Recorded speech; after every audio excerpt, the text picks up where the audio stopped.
The U.S. Senate is due to vote on an abortion rights bill, an effort that is expected to fall short. Abortion is legal in Maine. The state allows abortions up until about 24 weeks, roughly the point in which a fetus can survive outside the womb.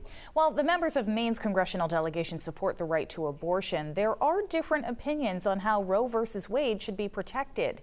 News Center Maine's Hannah Yeshivi reports.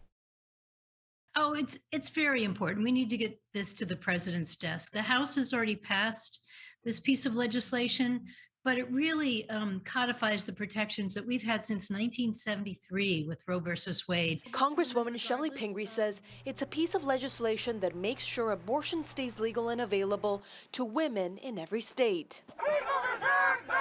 The Women's Health Protection Act prohibits government restrictions to abortion services. Back in September, Texas banned abortions as early as 6 weeks into pregnancy. After people saw what happened in Texas and the fact that the Supreme Court would not take up a review of that, it was a precursor to understand what could happen state by state, which is basically blocking a woman's right to have an abortion. 2nd District Congressman Jared Golden also voted to pass the measure. Planned Parenthood's Nicole Clegg says if Roe v. Wade is overturned, Maine has laws in place that protect access to abortion. But we also need to think about this in terms of the entire country. And, if up to 26 states lose access to abortion care, those people are going to end up traveling far distances to places like Maine where they can get access to legal abortion. The Mabel Wadsworth Center in Bangor is one of 2 places in Maine that provides in-clinic abortions.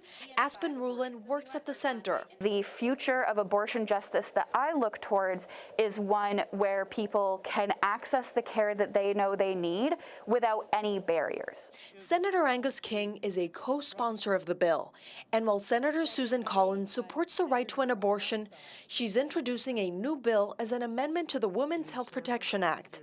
In a statement, she says, quote, "Our legislation would enshrine these important protections into law without undercutting statutes that have been in place for decades and provide basic conscience protections that are relied upon by healthcare providers who have religious objections to performing abortions." Hannah Yeshivi, News Center, Maine. The procedural vote on the Women's Health Protection Act is expected to be taken up by the Senate this evening.